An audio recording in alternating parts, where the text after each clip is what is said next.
And welcome to remedial classes for class 10+1 of Himachal Pradesh board of school education.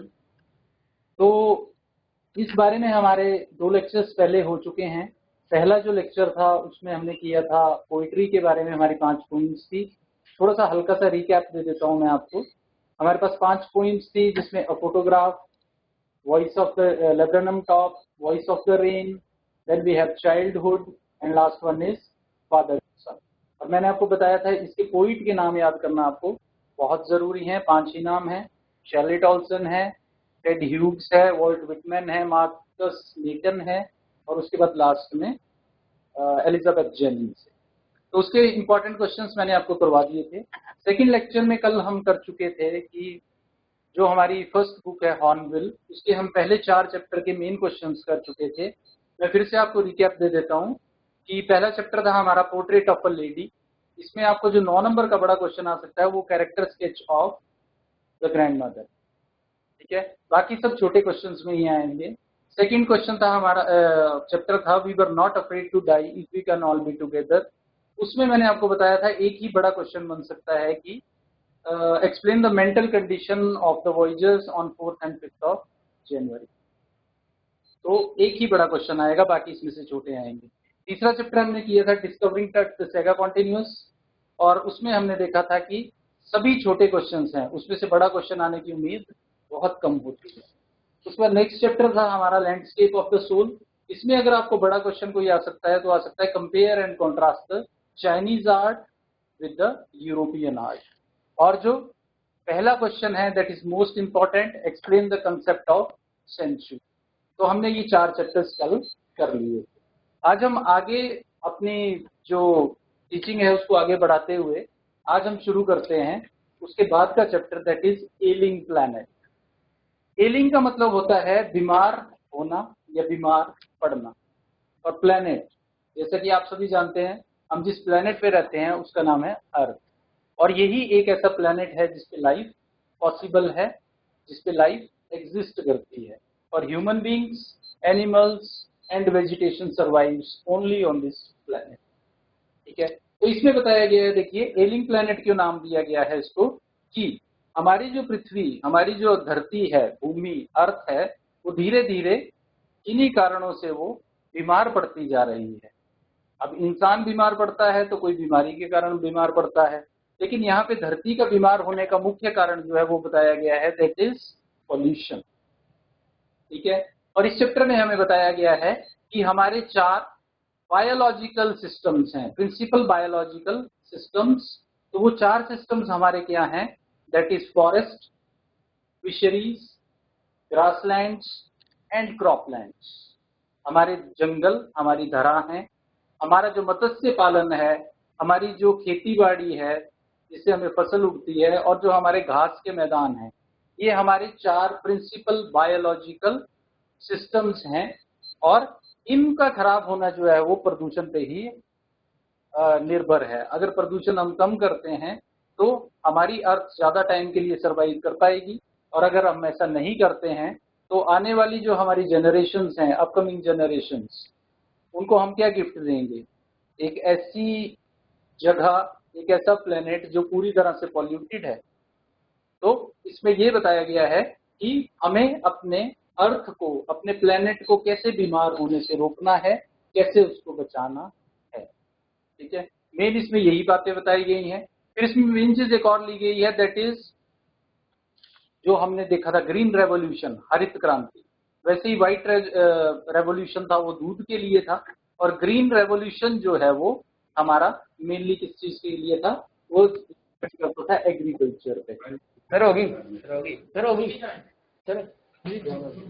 तो इसके बाद अब हम देखेंगे कि इसके मेन क्वेश्चंस क्या हैं।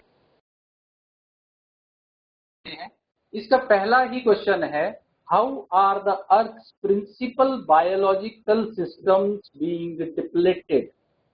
और वो कौन से हैं और वो क्यों खत्म हो रहे हैं, क्यों नष्ट हो रहे हैं। देखिए, तो उसका सिंपल आंसर है the principal 4 biological systems of our earth are, first one is forest, then fisheries, grassland and cropland। ये हमारे मेन बायोलॉजिकल सिस्टम्स हैं। और इनका खराब होना क्या है? इनका खराब होने का कारण है pollution. All kinds of pollutions like air pollution, soil pollution, noise pollution, water pollution, इन सब के कारण जो है ये प्रिंसिपल बायोलॉजिकल सिस्टम धीरे धीरे धीरे धीरे खत्म होने की तरफ जा रहे हैं और दे आर गेटिंग डिप्लीटेड। तो हम इस आंसर को कैसे कर सकते हैं? The four main principal biological systems are forest, fisheries, grassland and croplands. ठीक है, and the reason for their depletion is only because of the pollution, which can be of different kinds or different types like air pollution, soil pollution, then water pollution and noise pollution। तो ये question अगर आपको आता है तो ये आपको छोटे क्वेश्चंस के तौर पे आएगा। अब देखिए इसमें एक बहुत ही अलग सा और एक क्वेश्चन है कि What notice is there outside the cage at the zoo at Lusaka, Zambia? Lusaka Zambia नाम की एक जू है, उसके अंदर एक केज है, एक पिंजरा है, और उस पिंजरे के बाहर एक बोर्ड लगा हुआ है कि the world's most dangerous animal is inside. तो ऐसा नोटिस क्यों लगाया गया है वहां पे कि दुनिया का सबसे खतरनाक जानवर यहाँ पे अंदर ही है? तो आप जब उसको एंटर करेंगे और अंदर जाएंगे तो you will find a big mirror, एक बड़ा सा शीशा लगा है, जैसे आप एंटर करेंगे उस शीशे में आप खुद को ही देखेंगे। तो बोलने का अर्थ ये है कि दुनिया को पोल्यूशन देने के लिए, उसको पॉल्यूट करने के लिए सबसे बड़ी जिम्मेदारी इंसान की है। इस करके उस केज के बाहर एक लगाया गया है जिसमें बोला गया है the world's most dangerous animal is inside. तो देखिए अब इसके आंसर में हम क्या कर सकते हैं? This notice tells us that the human being is the biggest threat to the nature and to the earth, because we are exploiting nature and all other resources for our own profit। अपने फायदे के लिए हम उनको लगातार उनका दोहन कर रहे हैं। It means that human being is only responsible for such kind of destruction। इस बर्बादी के लिए सबसे बड़ा जो कारण है, जो रीजन है, वो है इंसान यानी ह्यूमन बीइंग। ठीक है, फिर इसमें एक और बड़ा क्वेश्चन आने की उम्मीद होती है, व्हाट इज पॉपुलेशन एक्सप्लोजन? देखो इसमें है भी, और ये आपको एस्से के तौर पे भी काम आ सकता है कि पॉपुलेशन एक्सप्लोजन क्या है। तो पॉपुलेशन एक्सप्लोजन क्या है? जनसंख्या का एकदम से बढ़ना। आप देख ही रहे होंगे कि भारतवर्ष की आबादी इस वक्त लगभग, जैसा कि एस्टिमेट बताया जा रहा है, और जब अक्सर आप फोन करते हैं उससे पहले आता है कि 150 करोड़ भारतवासियों का टीकाकरण कर दिया गया है कोरोना के लिए। तो वहां से ये क्लियर हो रहा है that we are near to 150 crore. It is called population explosion.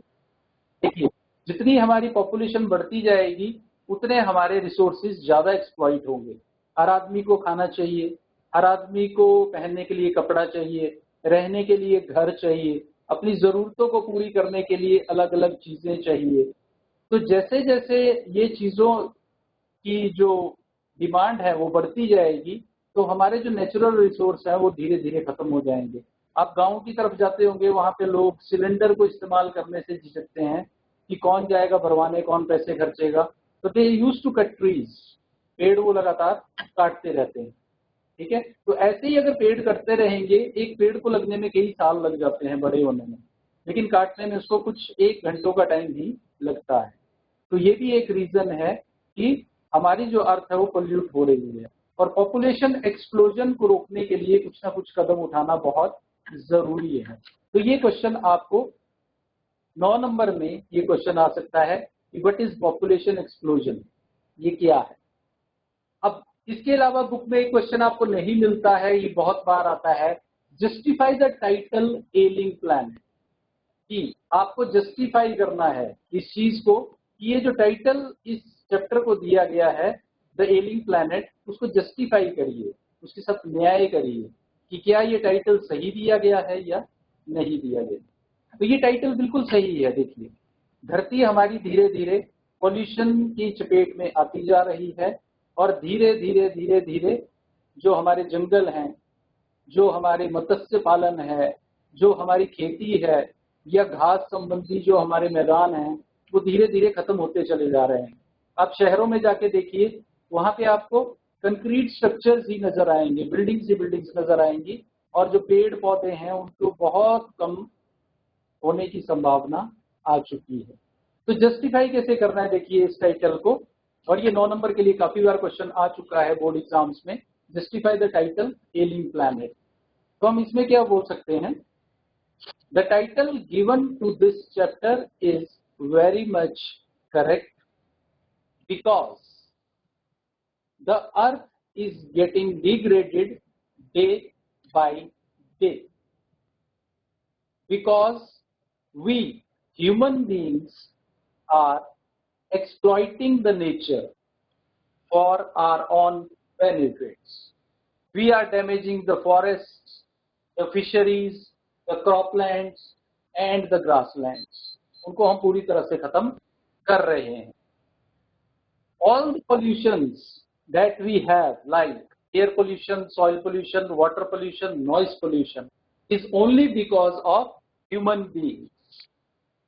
We are establishing different kind of industries, factories, other chemical factories,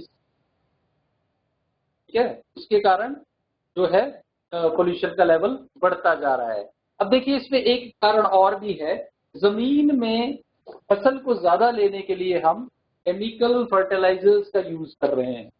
no doubt उससे फसल बढ़िया होती है, लेकिन कितनी बार? एक बार, 2 बार, 3 बार. उसके बाद जो वो जमीन है दैट विल बिकम बैरन, बंजर हो जाएगी बिल्कुल ही, और वो किसी काम नहीं आएगी. फिर उसमें आप खेती नहीं कर सकते हैं. So better you use natural manure. जो खाद है वो हम जो प्राकृतिक है उसका इस्तेमाल करें, जो गोबर से बन रही है उसका हम इस्तेमाल करें, तो हमारे लिए वो ज्यादा बेहतर रहेगा. तो यहाँ से आपको देखिए 2 चीजें मैंने बताई, एक what is population explosion and other justify the title ailing planet. इसमें से आपके 2 एक्सेस भी निकल सकते हैं. एक निकल सकता है पॉल्यूशन पे और एक निकल सकता है पॉपुलेशन एक्सप्लोजन. तो इस चैप्टर में से आपको अगर 2 छोटे क्वेश्चन आते हैं तो वो आएंगे कि how are the earth's principal biological systems are depleted, और the world's most dangerous animal is inside, what does this suggest to you, या what is the notice outside the cage at Lusaka Zambia zoo. ये question आपको छोटे में आएंगे, और बड़े में 2 क्वेश्चन अगर 9 नंबर के आते हैं तो आपको ये आएंगे. तो मैंने बता दिया, population explosion and justify the title ailing planet. चलिए, यहाँ के इंपॉर्टेंट क्वेश्चन हमारे हो चुके हैं. अब नेक्स्ट चैप्टर को मूव करते हैं, that is chapter number 6, that is browning version. इसमें देखिए, टीचर और एक स्टूडेंट की कहानी बताई गई है. टीचर का नाम है फ्रैंक, और जो टीचर का नाम है क्रॉकर हैरिस, और जो स्टूडेंट है उसका नाम है टेप्लो, TAPLOW. ठीक है. तो इस पूरी जो ये चैप्टर है इसमें ये बताया गया है कि टेप्लो जो है वो बीमार पड़ गया, और स्कूल में छुट्टियां पड़ने का समय था, और जिस दिन वो स्कूल आया वो आखिरी दिन था जब उनकी वैकेशंस शुरू होने वाली थी. तो उसके आते ही जब वो अपने टीचर से मिला, क्रॉकर हैरिस से, तो क्रॉकर हैरिस से मिलने के बाद उसने बताया कि मैं बीमार था. तो क्रॉकर हैरिस ने उसको एक ही बात बोली कि तू लास्ट डे अपना सारा काम जो है वो कंप्लीट कर ले. और क्रॉकर हैरिस एक ऐसे टीचर थे जो स्ट्रिक्ट भी थे, और सभी जो स्टूडेंट्स हैं वो उनकी रिस्पेक्ट भी किया करते थे. लेकिन जो टेप्लो था उसने अपने टीचर की बात सुनी, और बाकी सभी बच्चे अपने ग्राउंड में खेल रहे थे. जैसा आप जानते ही हैं, अगर छुट्टियां पड़नी हो तो पिछले दिन कैसा माहौल होता है स्कूल्स में. लेकिन बेचारा टेप्लो अपने टीचर की बात मानते हुए एक कमरे में बैठ गया और उसने अपना काम करना शुरू कर. अब देखिए, ऐसा काम करते करते करते करते शाम हो गई, और उसको क्रॉकर हैरिस ने ये बात बोली कि मैं कहीं बाहर जा रहा हूँ काम से, तो यू मस्ट कंटिन्यू, आप लगे रहो और अपना काम करते रहो। और वो ईमानदारी से टेप्लो अपना काम करने बैठा रहा। लास्ट में जो क्रॉकर हैरिस की वाइफ थी वो वहां पे आई और उसने उसको बोला कि वो तो कहीं बाहर चल गए आपके टीचर, तो आप भी घर चले जाइए, इस वक्त तक आप थक गए और शाम भी हो चुकी है।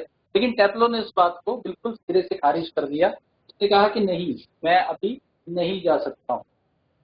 तो फिर वो भी देखने लगे कि बेचारा बच्चा थक चुका है। फिर उसने क्या किया लास्ट में, जैसे मतलब ड्रामा टाइप ही है, डायलॉग्स हैं इसमें। तो उसने क्या किया, लास्ट में एक पर्ची लेके आई, थोड़े से पैसे लेके आई और उसको बोला कि आप जाइए और ये मेरी दवाई लेके आइए।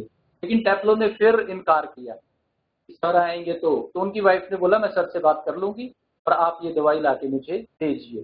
तो इस तरह से उसने टेप्लो को रिलैक्स करने की कोशिश की। अब देखिए इसके बड़े question. Right a brief character sketch of Crocker Harris. Crocker Harris का आपने कैरेक्टर स्केच लिखना है, चरित्र चित्रण करना है।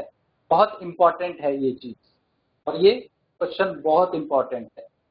क्रॉकर हैरिस के अलावा एक फ्रैंक नाम का टीचर है। दूसरा क्वेश्चन आपको ये आ सकता है, compare and contrast the character sketch of Crocker Harris and Frank. इन दोनों टीचर्स के जो चरित्र है उसका चित्रण कीजिए, उसको आपस में मिलाइए और ये देखिए किसका चरित्र ज्यादा बेहतर पाया गया है। ठीक है, तो क्रॉकर हैरिस के बारे में ऐसा बताया गया था कि क्रॉकर हैरिस एक स्ट्रिक्ट टीचर थे, लेकिन उसके साथ साथ पढ़ाने में भी बहुत बढ़िया थे। बच्चे उनकी रिस्पेक्ट भी करते थे, उनसे डरते भी थे। जब टेप्लो इतने दिनों बाद स्कूल में आया तो उसके एक बार बोलने पे अपने टीचर के वो पढ़ने के लिए तैयार हो गया। और जब वहां से क्रॉकर हैरिस चले भी गए तब भी वो अपने काम को निरंतर तौर पे करता रहा। तो आपको ये क्वेश्चन करना बहुत जरूरी है और ये बहुत बार आता है, क्योंकि कैरेक्टर स्केच देखिए पहले हमारा हुआ ग्रैंड मदर का और ये सेकंड कैरेक्टर स्केच हमारे पास आया है, तो इसके आने की संभावना बहुत ज्यादा होती है 9 नंबर के भी। Character sketch of Crocker Harris. छोटे में इसमें जो क्वेश्चन आएगा वो आएगा, what attitude did Taplow show towards Crocker Harris. ये 2 नंबर में क्वेश्चन आने की बहुत उम्मीद होती है। Attitude shown by Taplow towards Crocker Harris. जब आप बुक पे नजर डालेंगे तो आपको ये क्वेश्चन बड़ी आराम से एक्सरसाइज में मिल जाएगा। तो इस क्वेश्चन को करना भी बहुत जरूरी है। तो बड़ा क्वेश्चन इसमें से 2 ही आ सकते हैं, character sketch of Crocker Harris and compare and contrast the character sketch of Crocker Harris and Frank. और छोटे क्वेश्चन में उस आएगा, what is the attitude that shown by the Taplow towards Crocker Harris. तो इसमें से यही मेन क्वेश्चंस आपको आएंगे। नेक्स्ट चैप्टर है हमारा द एडवेंचर। ठीक है, ये चैप्टर आप जब प्लस 2 में चले जाएंगे तो प्लस 2 में जो आप विस्टास किताब पढ़ेंगे उसमें पहला चैप्टर है थर्ड लेवल। तो थर्ड लेवल और एडवेंचर चैप्टर जो है वो ज्यादातर एक दूसरे से मिलते जुलते हैं, क्योंकि ये कल्पना पे आधारित है, फैंटेसी पे आधारित है। अब देखिए इस चैप्टर की थोड़ी सी आउटलाइन आपको मैं बता देता हूँ कि ये जो चैप्टर है ये चैप्टर आधारित है गंगाधर पन नाम के एक प्रोफेसर पे, जिनको शॉर्ट पे वहां पे बोला जाता था प्रोफेसर गायतोंडे। ठीक है, वो एक हिस्टोरियन थे, मतलब हिस्ट्री के वो लेक्चर्स दिया करते थे। और अब उन्होंने जो लेक्चर देना था उनके 999 लेक्चर पूरे हो चुके थे और ये 1000वां लेक्चर, मतलब it was the 1000th lecture of his life. और ये लेक्चर जो था वो क्या था कि पानीपत की जो लड़ाई हुई थी उसमें उस समय मोहम्मद शाह अब्दाली जीते थे और मराठा जो थे वो हार गए थे। लेकिन उन्हें लेक्चर में इससे उल्टी बात बतानी थी कि हमारे इतिहास में क्या बदलाव आए होते अगर मराठा जीत जाते और मोहम्मद शाह अब्दाली हार जाते। तो उनके दिमाग में वही लेक्चर चला हुआ था कि मैंने इसको कैसे तैयार करना है। और एक शाम को सैर करने के दौरान उनकी एक ट्रक से टक्कर हो जाती है और वो काफी गंभीर अवस्था में बेड पे पड़ जाते हैं, मतलब काफी चोटिल हो जाते हैं वो। तो उसी कंडीशन में उनकी बॉडी जो है वो रेस्ट पे थी, लेकिन उनका ब्रेन जो है वो काम कर रहा था। तो ब्रेन के काम करते करते करते जो उन्होंने उनके दिमाग में चला था वही चीज, what turn would history have taken if the Battle of Panipat was won by the Marathas? उसी में वो कल्पना में सब जगह वैसे ही सफर करना शुरू कर देते हैं और सफर करते करते करते करते करते जब तक उन्हें होश आती है वो अपना पूरा जो है लेक्चर वो कर चुके होते हैं। तो इस पे ही ये चैप्टर है। अब देखिए इसके मेन क्वेश्चंस क्या हैं। पहला, you neither went into the future nor into the past but you are experiencing a different world. बहुत इंपॉर्टेंट क्वेश्चन है। उनके एक मित्र होते हैं राजेंद्र देशपांडे, जो एक साइकाइट्रिस्ट होते हैं, मनोवैज्ञानिक, मनोचिकित्सक। तो उनसे जब वो डिस्कस करते हैं कि इस दौरान में बेहोश होने के दौरान ही मैं वहां भी जाया, वहां भी घूम आया, अपना लेक्चर भी दे आया, वो उनको समझाते हैं कि ना तो आप भविष्य में गए थे ना कहीं भूतकाल में गए, लेकिन आप यहाँ पे बैठे बैठे सोए सोए ही एक और दुनिया को अनुभव कर रहे थे, और इस चीज को बोला जाता है कैटास्ट्रॉफी। ठीक है, कैटास्ट्रॉफी इसको नाम दिया गया है। तो इसमें से जो मेन क्वेश्चन आपको आ सकते हैं वो ये मैंने बता दिया है। You neither went into the past nor into the future but you are experiencing a different world, explain. दूसरा क्वेश्चन क्या आ सकता है, एक्सप्लेन द क्वांटम थ्योरी। जब आप बुक पे देखेंगे तो आपको भली भांति पता चलेगा कि क्वांटम थ्योरी क्या है। ठीक है, तो और इसमें मेन क्वेश्चन क्या आ सकता है आपको, professor Gaitonde could not compare the present world with that world which he was experiencing. कि उनको कंपैरिजन करना मुश्किल हो रहा था जिस भारत को वो देख रहे हैं आज की सदी में और जिस सदी में वो पहुंच चुके थे, तो उनको आपस में कंपैरिजन करना काफी मुश्किल हो रहा था। ये क्वेश्चन भी आपको बहुत इंपॉर्टेंट है। ये जो मैंने 3-4 क्वेश्चंस बताए हैं इनमें से आपको डेड श्योर आपको क्वेश्चन आना ही आना है। जैसे मैंने बता दिया quantum theory, you neither went into the past nor into the future. उसके बाद professor Gaitonde could not compare the present India और present world with the ancient one. ये क्वेश्चन आपको आना बहुत जरूरी है और ये आएगा ही आएगा। तो इसमें से हमारे ये क्वेश्चंस हो गए। Now comes the last chapter, that is the silk road. Silk road एक ऐसा रास्ता है जो बीजिंग चाइना से शुरू होके और मेडिटेरेनियन सी तक जाता है, और इसको सिल्क रोड का नाम दो दिया गया है क्योंकि इस पे बिजनेस ट्रेड के तौर पर सभी काम जो है वो किए जाते थे। For example trade of wool, gold, spices, ये सब जो है, सिल्वर, इन सब का आदान प्रदान जो है, और उसके साथ साथ बौद्ध धर्म भी इसी रास्ते से धीरे धीरे बाकी दुनिया तक गया और फैला। और जो इस चैप्टर के नरेटर हैं उन्होंने कैलाश जाने के लिए इस रास्ते को चुना था, तो इस कारण से भी इसको नाम दिया गया है सिल्क रोड। ठीक है, इसकी कहानी कुछ ऐसी है कि जो नरेटर है वो इस रास्ते से कैलाश के लिए जाना शुरू किया, और पहले उनके साथ गाइड थे और ड्राइवर था, पर एक जगह जब वो पहुंचे लहासा में, और लहासा से आगे का सफर जब शुरू करना था तो ड्राइवर और गाइड दोनों चले गए और वो अकेले थे। तो वो दर्शन नाम की जगह पे गए, और जो लेक है मानसरोवर, वहां पे वो गए, और वहां पे उनका एक्सपीरियंस कुछ अच्छा नहीं रहा, इस वजह से क्योंकि वो यात्रा शुरू होने से काफी पहले पहुंच चुके थे, और वहां जो इलाका था वो काफी गंदा था, काफी कूड़े के ढेर वहां पे लगे हुए थे। तो इस कारण से भी उनका एक्सपीरियंस वहां पे अच्छा नहीं रहा, और नाम की जगह पे। ठीक है, अब उसके बाद क्या हुआ, जब वो वहां पे अकेले पड़ गए तो उन्हें खाने के लिए अच्छे जगह ना मिले, कोई होटल रेस्टोरेंट्स ना मिले। फिर वो ऐसे ही एक दिन अपने एक कैफे में बैठ के चाय पी रहे थे, तो उन्हें वहां नॉर्बू नाम का एक व्यक्ति मिला जो एक रिसर्चर था और कैलाश के ऊपर लिख रहा था अपने थीसिस, अपनी कोई किताब लिख रहा था। तो वहां पे उनकी मुलाकात हो गई और उन दोनों ने अपना आगे का सफर जो है वो कैलाश के लिए शुरू कर दिया। ठीक है, अब इसके मेन क्वेश्चंस क्या है, देखिए। Why has been the article titled as Silk Road और Silk Route? जो आर्टिकल है उसको सिल्क रोड या सिल्क रूट का नाम क्यों दिया गया है? पहला क्वेश्चन और बहुत इंपॉर्टेंट क्वेश्चन है। ये इसलिए दिया हुआ है कि this road is used for the trade of wool, gold, silver, spices and other things and the narrator also used the same road. और नरेटर ने सेम रास्ता इस्तेमाल किया कैलाश जाने के लिए, तो इसका नाम सिल्क रोड या सिल्क रूट पड़ा। और ये क्वेश्चन बहुत ही इंपॉर्टेंट है। इसके बाद सेकंड क्वेश्चन है, Why are the Tibetan Mastiffs so popular among the Chinese imperial courts?